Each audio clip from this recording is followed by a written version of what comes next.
الحمد لله وبه نستعين. أما بعد، فأعوذ بالله من الشيطان الرجيم. بسم الله الرحمن الرحيم.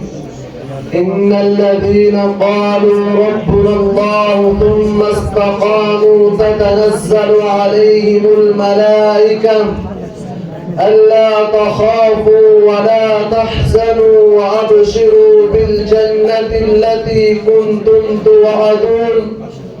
نحن أولياؤكم في الحياة الدنيا وفي الآخرة، ولكم فيها ما تشتهي أنفسكم ولكم فيها ما تدعون، نزلا من غفور رحيم.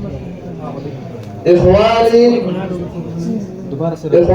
الكرام وزملائي في الدروس، إني أشتاق إلى إلقاء خطبة يسيرة سهلة حول موضوع الاستقامة، فالتمس منكم جميعا أن توجهوا إلي.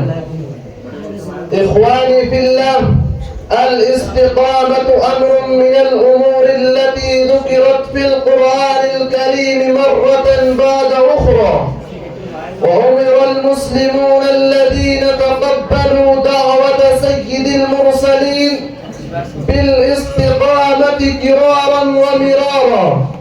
وقد ورد في القرآن العزيز المنقذ من الضلال البعيد إن الله جل ذكره يقول في الجزء 24 من كتابه المحكم: إن الذين قالوا ربنا الله ثم استقاموا تتنزل عليهم الملائكة ألا تخافوا ولا تحزنوا وأبشروا بالجنة التي كنتم توعدون. نحن أولياؤكم في الحياة الدنيا وفي الآخرة، ولكم فيها ما تشتهي أنفسكم ولكم فيها ما تدعون، نزلا من غفور رحيم. إخواني، قد أوضح الله تبارك وتعالى في هذه الآية الكريمة أن من دخل في حظيرة الدين الحنيف بصدق قلبي واستقام وصبر على الأمور الدينية، فالملائكة يتنزلون من السماء، الملائكة الذين لا يأكلون ولا يشربون، الملائكة الذين لا يفتقرون إلى المآكل والمشارب، ويقولون: لا تخافوا لا ترهبوا لا تحزنوا لا تشعروا بالغم، أبشروا بالجنة، أبشروا بنعيمها، أبشروا بنمارق مصفوفة وزرابي مبثوثة.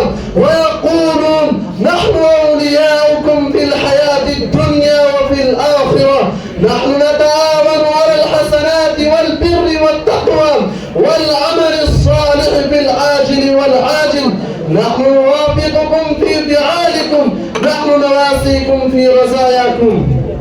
فيا أيها العباد، هذه من بركات الاستقامة والصبر على الدين الحنيف الذي أمر به في القرآن الكريم: مخلصين له الدين حنفاء. هذه من نتائج الإيمان بالرحمن والاستقامة بأموره وأحكامه. ألا ينبغي للعباد أن يلتفتوا إلى الرحمن ويستقيموا بالإيمان ويشغلوا بالجهد الدؤوب للحصول على الاستقامة المنشودة.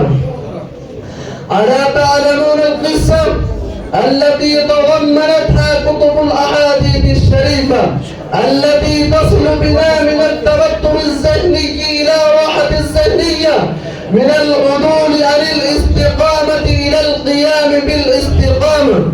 هؤلاء جاء رجل إلى خدمة النبي المختار سيد الأبرار وقال: أنا في حاجة إلى اللطف والألفة.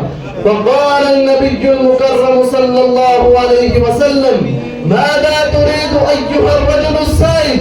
فأجاب: أريد أن أعمل بشيء في الإسلام لا أحتاج بعد ذلك إلى أي شيء في العالم. فقال الرسول الكريم صلى الله عليه وسلم: قل آمنت بالله ثم استقم.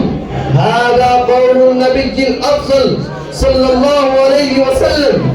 أمر النبي صلى الله عليه وسلم بالاستقامة بهذه السيرة: فاستقم كما أمرت ومن تاب معك.